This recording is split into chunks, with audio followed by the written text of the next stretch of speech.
ใจอายจบนานเท่าใดใจยังไม่จางคอยข่าวความเคลื่อนไหวมอบใจเคียงข้างถึงจะสิ้นทางคืนดีรักเก่าโอนความเป็นเราให้เขาแทนที่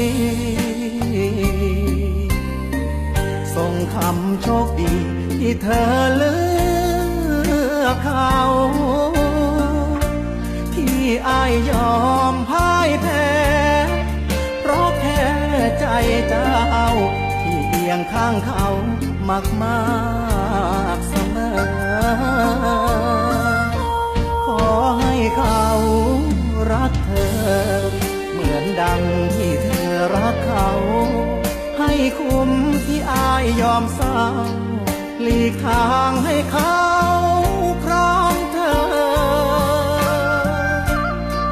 ภาวนาให้เขาดูแลดังคู่แท้ที่หากันเจอเจ็บของอายจะมีเกียรติเสมอหากทางเดินของเธองดงามเพียงเธอยังจำถ้อยคำของอาย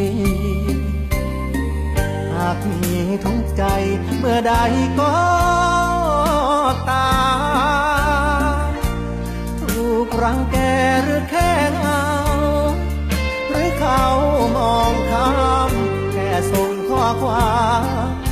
จะมาหาเธอ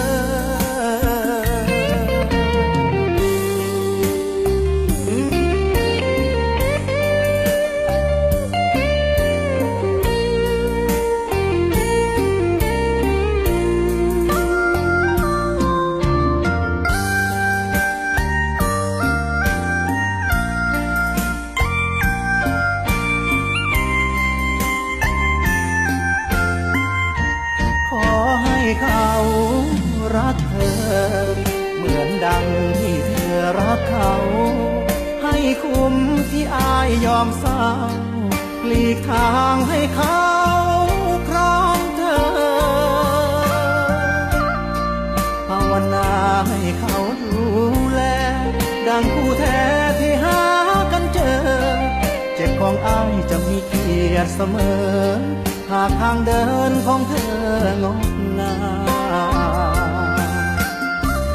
เพียงเธอยังจำถ้อยคำของอายหากมีทุกข์ใจเมื่อใดก็